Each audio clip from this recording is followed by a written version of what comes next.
Hello ladies and gentlemen, and welcome back to my channel for another Hot Toys 1/6 scale Star Wars figure unboxing and review. Today, we're going to be taking a look at Battle Damaged Darth Vader. Kind of, but also kind of not, based off his appearance in Star Wars The Force Unleashed. Now, I got mine at a discount from Pop Collectibles. I've popped a link to their site in the description, along with the discount code Justin's Collection, for 5% off your order if you decide to buy from them. As always, do your own research, make sure you're comfortable before buying. If you're heading down to the description, why not hit that subscribe, bell notification icon, and join button, so you're notified as soon as brand new Star Wars content goes live. Holy shit, this box is gigantic.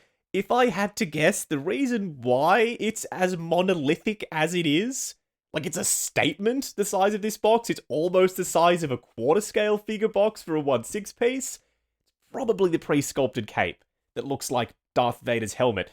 The image of the figure right up front, he's wearing that cape. Likely it requires a lot of extra padding to keep it safe in transit, but we'll find out when we open up the box in a second. Below that image of Vader, metallic foil Star Wars logo. Then, glossy wraparound banner with another shot of Vader on it, this time wearing the complete helmet. Still the sculpted cape though. This video is brought to you by JustinsCollection.shop, the home of the figure first aid kit, as well as other accessories to help your collection be the best it can be. The first aid kit contains multiple tools to help you with maintenance, styling rooted hair, and much more. We also sell crotch grabbers, soft rubber tips to prevent damage, and they're compatible with most modern Hot Toys base molds. Acrylic risers come in multi-packs. They're optically clear, thick and sturdy, and stackable. Check out the link to JustinsCollection.shop in the description. On the side of the box, the wraparound banner continues to do its thing. More figure photography. Vader, no helmet at all this time. Around the back says DX Darth Vader. Then we've got warnings and legal information. It's not just a big box, it's a heavy one as well. Then Hot Toy store locations below the warnings and legal info. Okay, this is more like it. It feels like a true DX box. Thick, sturdy cardboard, and the artwork is brilliant. Up front, Vader, then we've got another shot of him, and it's two-tone. The red and black just works perfectly. Below that, a metallic foil Star Wars logo. On the side of the box, can you see that? The sculpted cape is making up the shape of Darth Vader's helmet on the side of the box. It is subtle, but it absolutely works. And then it's around the back too, the helmet within the flowing cape, the same warnings, legal information, and Hot Toy store locations that we saw on the slipcover on the outside of the box. Oh, this unboxing experience so far has been a workout, but that's also helped make it feel a little bit more special. Like, I'm never going to forget the size of this box and Battle Damaged Darth Vader. On this cardboard foam-backed insert, Death Star in the background. Couple of shots of Vader, stormtroopers behind him. I think that's an image from A New Hope, and I'm still loving the red and black color scheme. There's a read-up underneath his name. Feel free to pause to read that.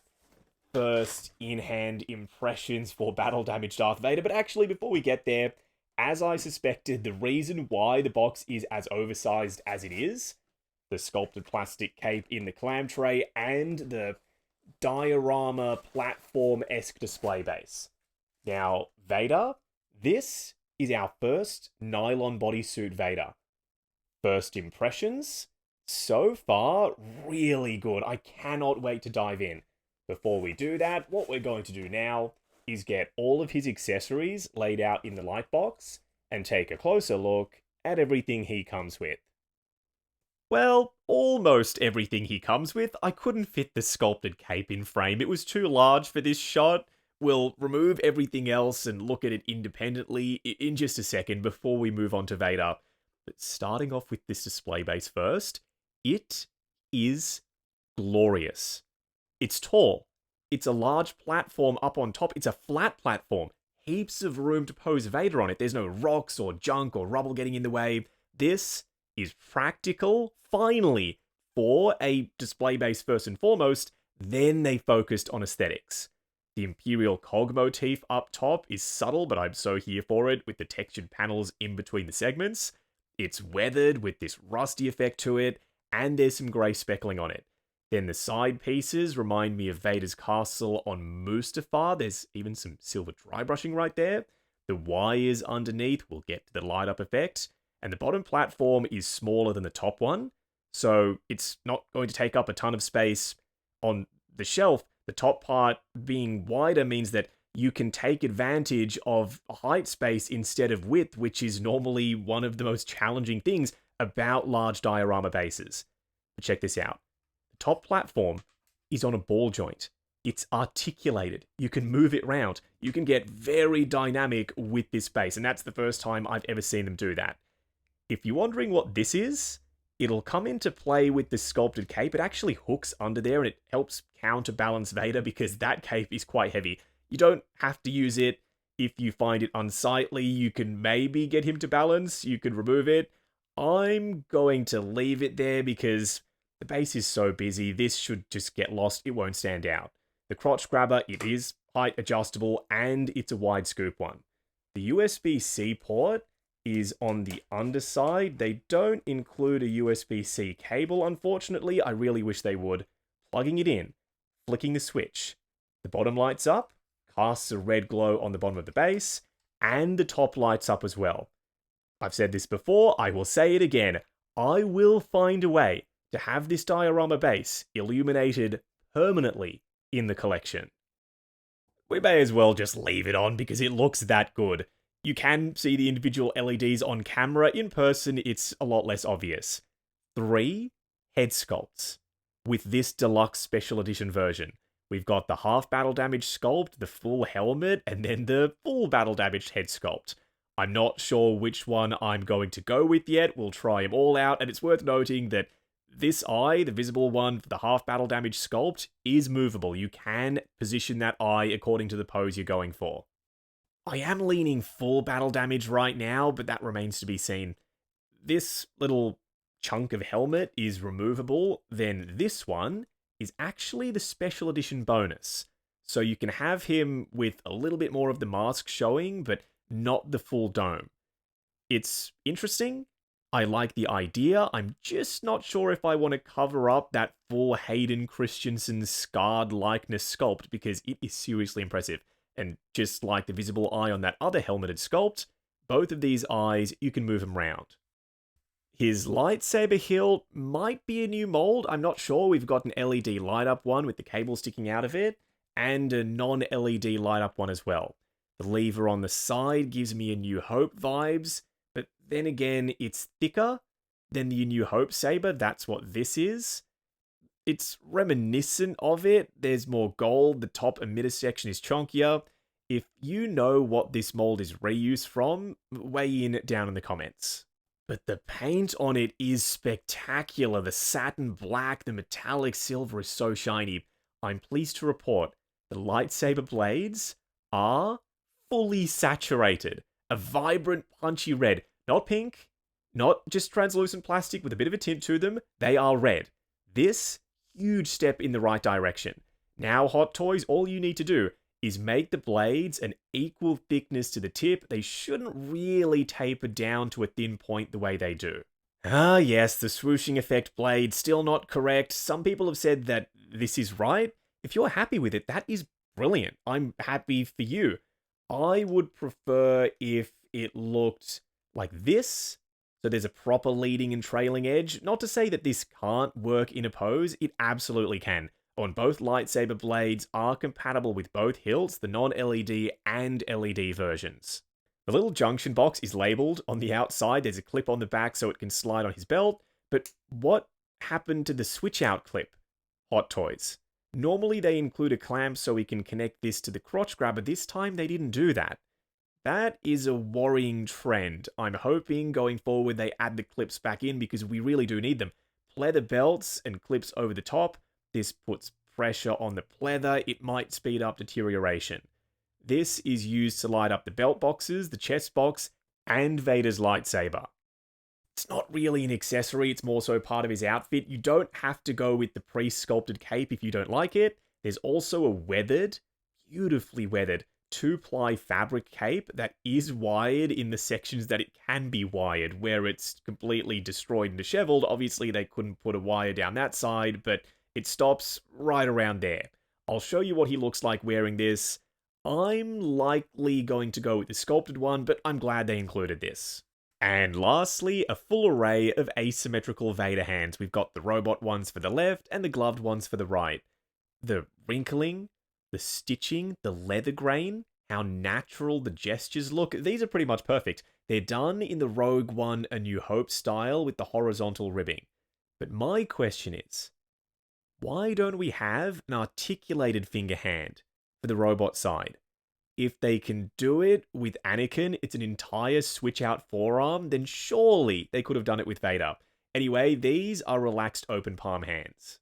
Gripping hands, prying the fingers open to pop the sabers in there for both the gloved and the robot hands. Pretty easy. You don't need to grab a hairdryer for that. Fingers splayed out, force push hands, maybe? Fingers curled in, force choke hand for the right, and a closed fist for the left. How is there no closed fist for the gloved side? That is quite strange. Before we can move on to Vader, let's look at the sculpted cape. Oh my lord. What a thing as an object. Like, not even factoring in that it's supposed to be a cape. It's visually so striking. The wrinkling, there's a subtle texture to it. The red shading, that's not from a light source, it's just painted to look that way. Then we've got dirt and grime for certain sections, holes straight through it. But this part has got to be my favorite section of the cape. I've never described a cape like that. It looks like Darth Vader's face. We've got the triangular mouth, the nose, and then one of his eyes. Plus, it has this swooping curve to it as though that's the top of his dome. It's not the most fragile thing in the world, but it also feels kind of flimsy. So just be careful with it. I don't think it's going to break if you handle it when you're trying to pop it on Vader. But if you're putting a lot of pressure on the thinner bits, then yes, maybe you could do some damage. My only complaint about this thing is the seams.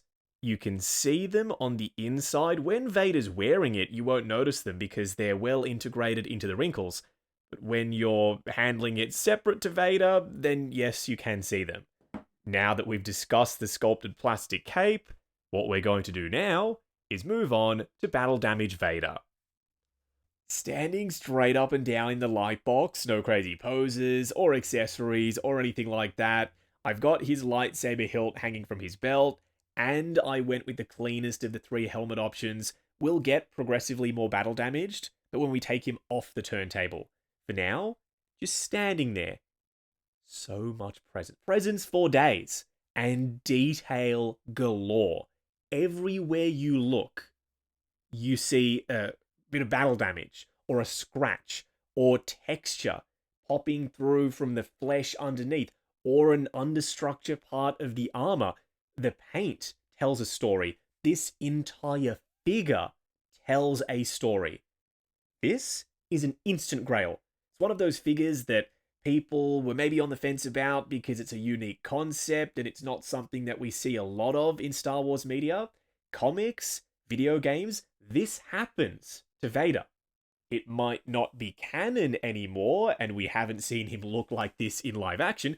I don't care, because in 1/6 scale, he's going to work beautifully on a video game shelf or on a comic book figure shelf, because slowly but surely, we're getting more video game pieces and more comic releases. Up close and personal, kicking things off with Darth Vader's beautiful helmet. We'll start off here with the fully completed helmet, then we can move on to the half battle damaged one, and finally the head sculpt with Anakin's full face exposed. This, I like that it's included. I do. Everything else is so battle damaged. Seeing a helmet with only some minor speckling and dirt and grime on the surface, it doesn't mesh well with the rest of the look, in my opinion. It is absolutely not bad. They needed to include this for those of us who want to display him as a fully complete Darth Vader. But the other options, they just feel a little bit more compelling to me. This Vader helmet mold is the Rogue One sculpt, I think. You can tell because the triangular vent with the mesh in it is smaller underneath the main section for the mouth, and it flares out at the bottom. They've still done that thing where certain sections are gunmetal versus black for others. It's a trick they used in A New Hope so that there was some depth to the helmet, because if everything was black, you'd lose all of the angles and the sharp edges. Are the lenses brown/red? I think so, because of what they've done with some of the other options, but it's really hard to tell with this helmet. Okay, now we're cooking. This is more like it.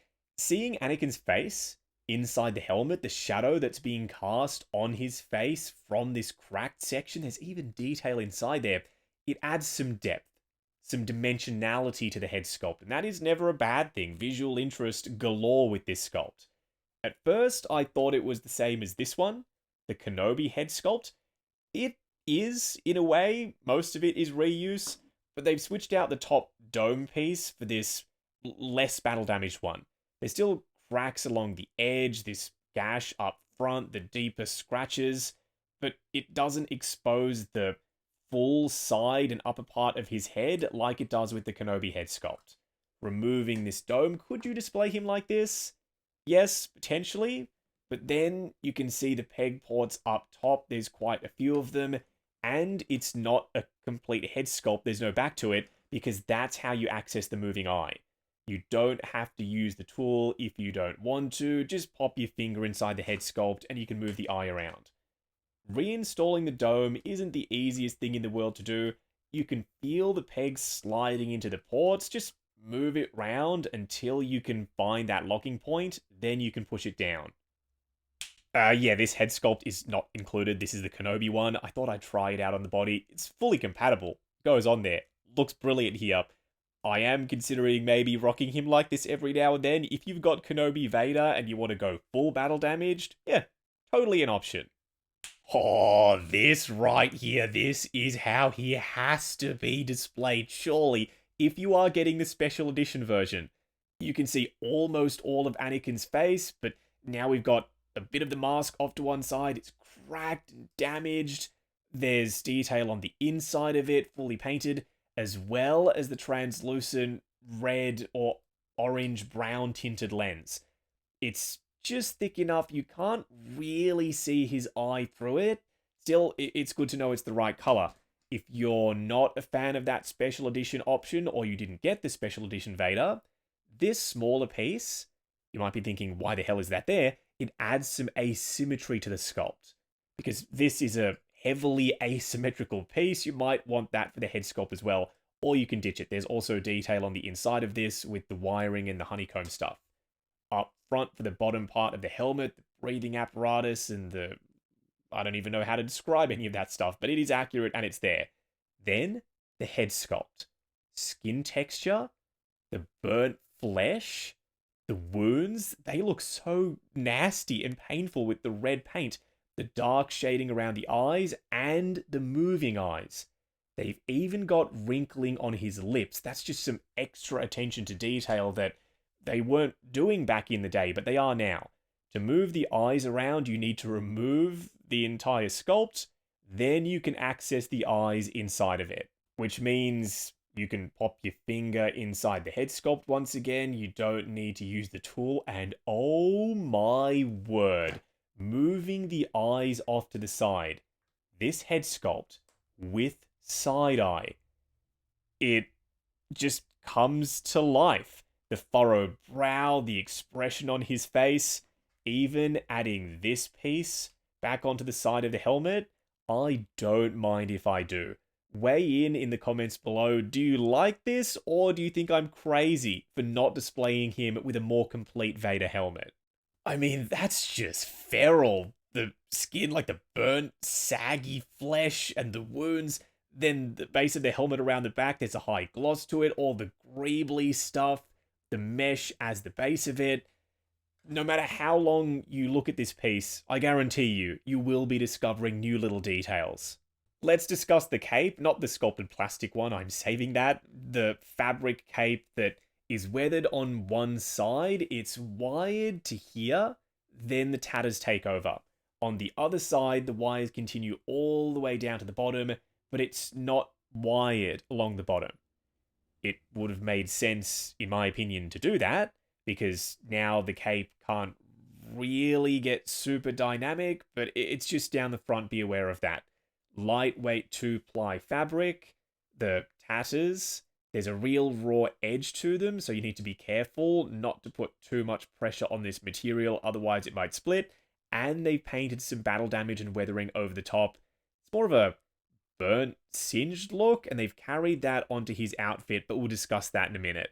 The chain up front is sculpted plastic. You've got options with the cape. You can bring out the collar if you so choose. It is not made of pleather, thank goodness. The collar is nylon, exactly the same material they used for Vader's undersuit, for durability, I think. I say I think because I don't know for sure. Hot Toys don't really seem to care about their figures lasting because they still use perishable materials for belts and for boots for Star Wars figures. Yes, there is still some pleather on this Darth Vader. It's just the belt and the boot, not the undersuit, which is arguably the most difficult thing to replace if it were to go, so little steps in the right direction. The chest armor is sitting over the top of his tunic. You can maybe put the tunic over it. I wouldn't suggest that though, because then you'd be hiding a lot of this sculpted battle damage. The gash across the front, this mesh honeycomb underlayer that would sit underneath the glossy finish for the rest of the armor. It doesn't necessarily scream A New Hope, which is what this look is kind of based off, with the shape of the codpiece, the style of the gloves, and the sculpt for the helmet.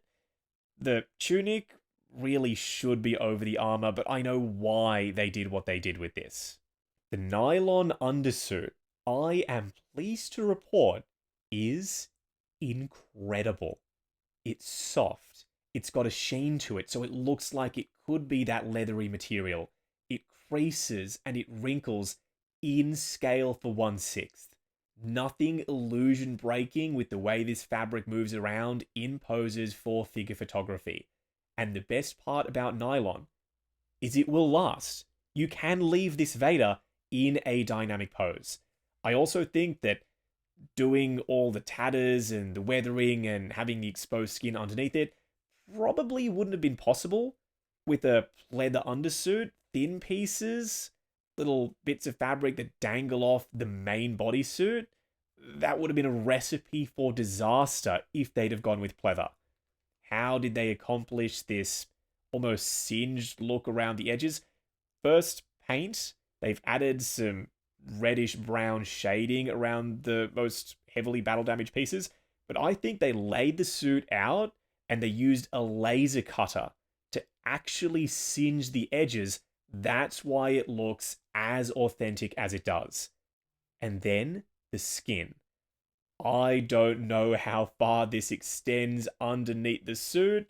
I have a feeling there's a lot more of it than we can actually see, but having exposed skin on a battle damaged Darth Vader in and of itself, super impressive. And then the detail, the gross red paint and the multiple layers of flesh, absolutely disgusting. In the best way possible. I cannot get enough of this nasty looking Darth Vader. The wires connecting his arm to his bicep, they're flexible enough. They are real wires. You can move them around. Don't put too much pressure on them. I am worried they will come out if you happen to tug on them or you extend the arm too far down at the wrong angle, if that makes sense. Might not happen, just something to be aware of. We've got some metallic gold integrated into the design of the arm, but no articulated finger hands. I thought that was a given for an arm like this for Darth Vader because we've received that with Anakin. They decided not to do it for whatever reason. We will talk about the lights. The chest box is removable. That's just a byproduct of them reusing some of the elements from Kenobi Vader, the chest box being one of them. It is reuse, painted slightly differently here. There's a real metal hook on his belt and a real metal loop on his lightsaber. You can just hang it there. I think die-cast hilts should be something that you look into, Hot Toys, because giving this some weight, right now it's a very lightweight piece of plastic, would mean it would hang appropriately and naturally on his belt rather than just flapping around the way it does. There's some silver chipping around the edges of his belt buckle and his belt boxes. Then they've hit the edges of some of the buttons with a rust effect.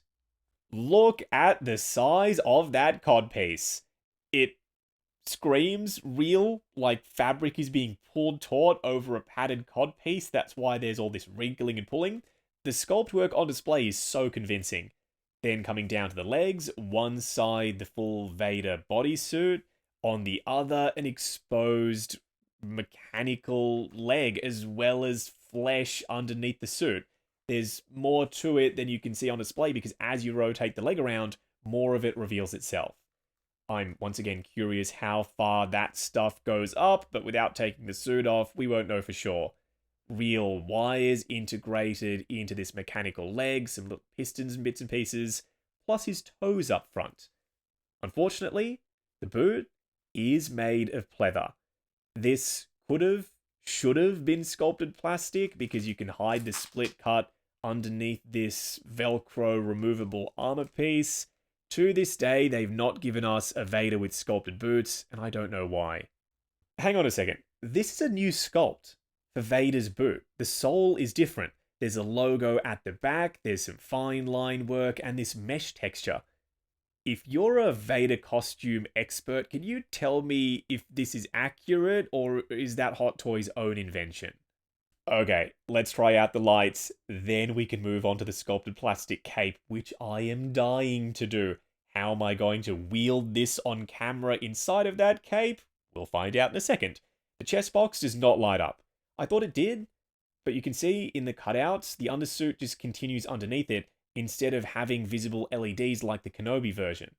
Doesn't affect me because the chest box is slashed anyway, it doesn't need to light up, but still something to be aware of if you're expecting a light up feature with this chest box.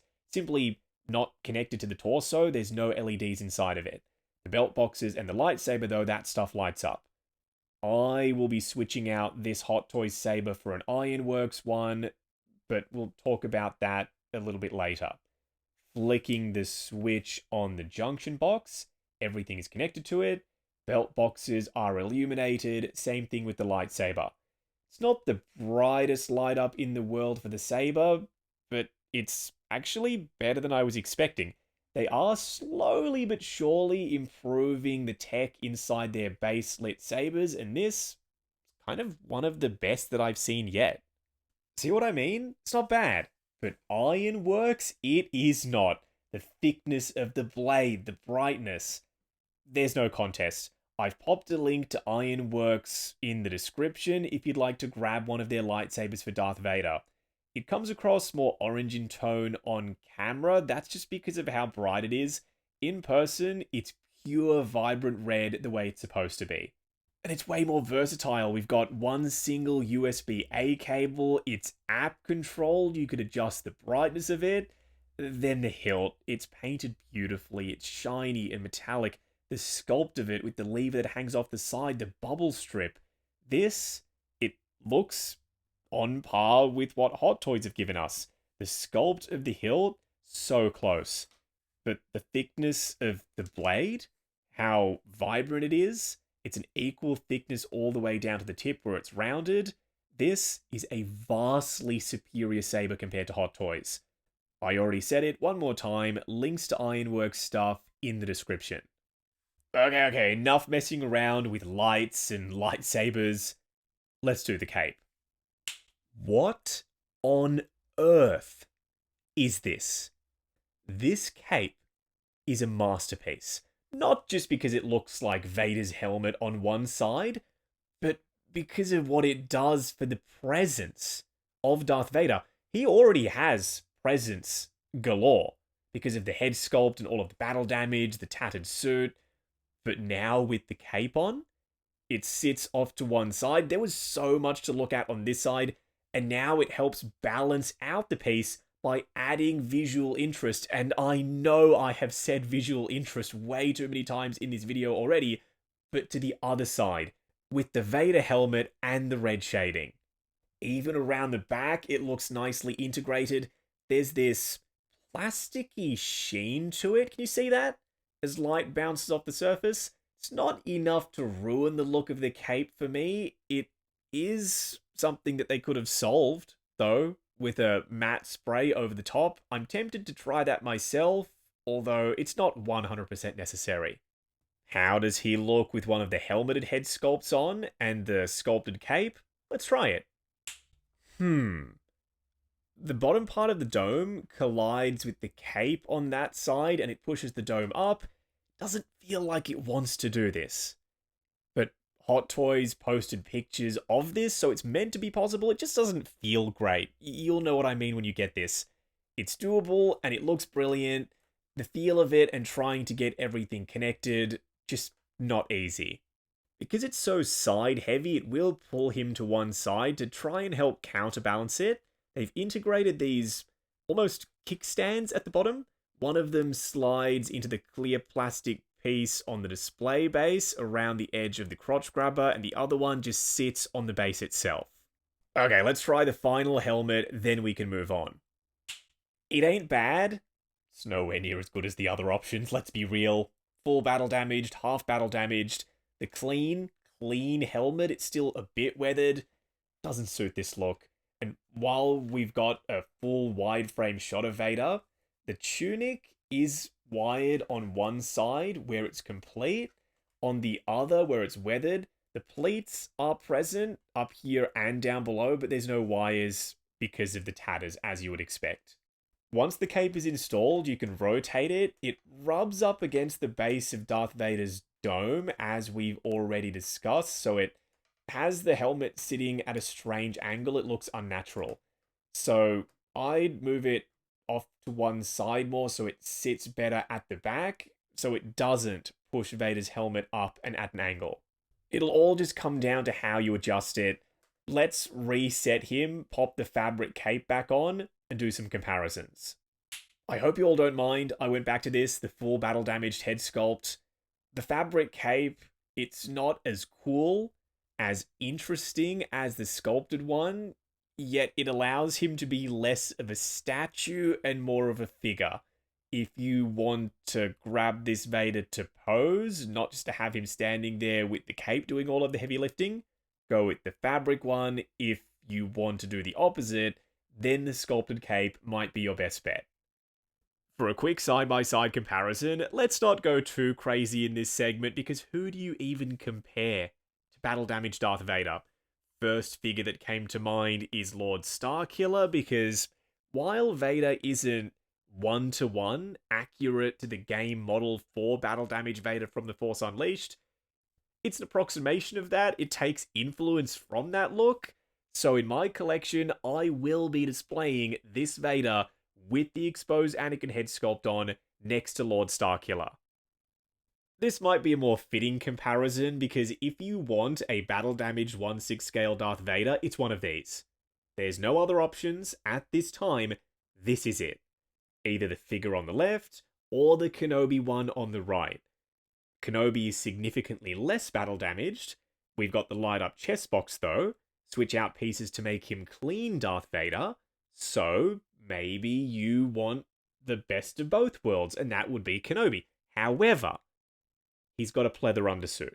If he had a nylon undersuit, this would be a lot closer. It would be a lot harder to pick between them. Because of the nylon undersuit and the sculpted plastic cape and all of the exposed mechanical stuff for the limbs, 3 switch out head sculpts, helmets, I give the win to the new figure on the left. Bear in mind, if you've got the Kenobi one, that is still a stellar 1/6 scale Vader. Then just for fun, their first ever 1/6 scale Darth Vader on the right, the original A New Hope version with the voice box. He had a sound feature. It's very rare that we get that, but we got that with their first Vader. But the proportions are all over the place. Their first next to their latest, big difference. Look at the chest armor, how low that sits. and then by extension the chest box, and the codpiece and the belt. The proportions were all over the place with their A New Hope figure. They fixed it with the Tarkin 2-pack version, and I'm pleased to report that after all these years, I finally have that one in my collection. Going over articulation, starting off with Vader's head sculpt. Ball joint at the base of the articulated neck, then the head is attached to the neck with another ball joint. Looking forward to there, a lot of collision going on. Chest armor, the bottom of the helmet piece, as you would expect. Going back to there, further than forward at least. Swivel, and some pivot side to side, but not much. Shoulder pads on straps, so they will get out of the way of the arms, moving out to there, going forward and back on very tight friction joints. Butterfly at the shoulder that hinges up and down. Swivel at the bicep, and this is where the two arms differ. On the suit side, we've got a swivel at the bicep, then a double bend for the elbow. However, with the mechanical side, only a single bend, and it doesn't even get you to 90 because of the wires, so that's something you have to watch out for. The wrist peg is a ball joint on this side, whereas on the other, it's a traditional wrist peg, a hinge and swivel. But due to the nature of the gloves, you only really get swivel. We've got the chest armor and the chest box and the belt box is the codpiece. So much to contend with. The torso articulation, crunching forward a bit, going back not so much. Heaps of swivel though, as well as a little bit of pivot side to side. Legs will go forward to there. This one I think moves a bit more freely than the other because the suit cuts off above the knee joint, going out to there, swivel at the upper thigh. On this side, a single bend at the knee getting you to 90, whereas on the other, it's a double bend and it goes just past 90. Two different joints for the feet, hinge and swivel for the boot side, good for forward and back rotation, as well as a little bit of ankle tilt because it's plugged into the foot at an angle, whereas for the exposed robotic foot, it's more like just a hinge. We don't even get rotation or ankle tilt, all you get is forward and back. Is there a toe joint? Oh, just fixed in place. Moving on to the 3 cool and 3 annoying things. The first annoying thing is this is battle damaged Darth Vader. How can you not give us a closed fist hand for the gloved side? I think they don't have a mold already in rotation for a gloved Vader closed fist. They didn't want to spend the money to tool one. That's just laziness. This figure really deserved that closed fist. The second annoying thing is they've gone to all of this effort to give us a nylon bodysuit for durability, for longevity, all of the stuff that we want out of our 1/6 scale figures. And then they use pleather for the boots. Darth Vader. Perfect candidate for a split cut boot design because we've got this armor plate that sits over the top.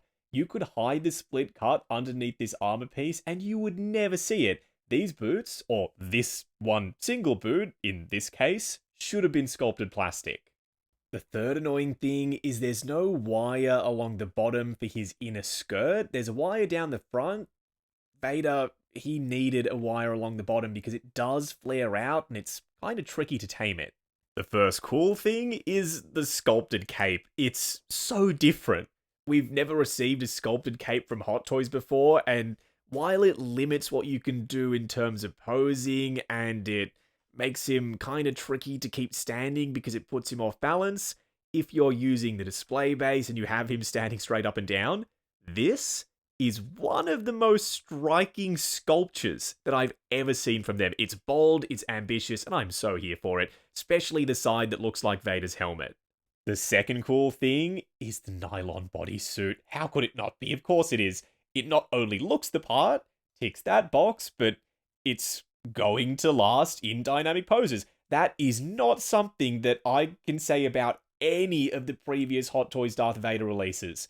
You couldn't pose them for fear of damaging the suit. That is not something you have to worry about with this guy. The third cool thing, quite fitting, I didn't plan this, you get 3 head sculpts. 3. Battle damaged, half battle damaged, and a full helmet. It makes this figure so much more versatile, and if you wanted to upgrade some of your older Darth Vader figures with different helmets, say this half battle damaged one, you never picked up Kenobi Vader, you can totally do that. Wrapping up on Hot Toys Battle Damaged Darth Vader, this piece is going to go down in Hot Toys history as one of their best releases of all time. Howard Chan, the team of artists involved with bringing this thing to life, take a bow, my friends, because you freaking deserve it. Is he perfect? He is not perfect. The sculpted cape is very heavy. It's got unsightly seams. It's a bit plasticky. It's gonna pull him down to one side and make him off balance during posing. It doesn't work well with the helmet. But the concept, the idea of it, you can work around most of that stuff with the clamp on the display base and the fact that you can pose him because he's in a nylon suit to work with that sculpted cape. Everything is so well considered. 3 head sculpts. You've got the light up belt boxes. You've got the exposed flesh. The nylon suit. We cannot write off the nylon suit as one of the main reasons to get this because it is. This is a Darth Vader that is more interesting than other Vaders, and you can pose it freely without being nervous about destroying the undersuit. I think everyone should maybe get this. I mean, if you're a Star Wars fan, if you're a Darth Vader fan, this is a must-have. Unless you do not care for a battle-damaged look for Vader. They're giving us a clean look from Revenge of the Sith. That could be your perfect Vader. This, for me, at this very moment, is my favorite Vader in the collection. And I've got all of their previous releases. The nylon bodysuit is a big part of that, but also everything else that I just mentioned. Now, I got mine at a discount from Pop Collectibles. I've popped a link to their site in the description, along with the discount code Justin's Collection, for 5% off your order if you decide to buy from them. If you're heading down to the description, why not hit that subscribe, bell notification icon, and join button if you like the sound of seeing your name in the end credits of my reviews. Like, comment, and subscribe. We'll catch you in the next video.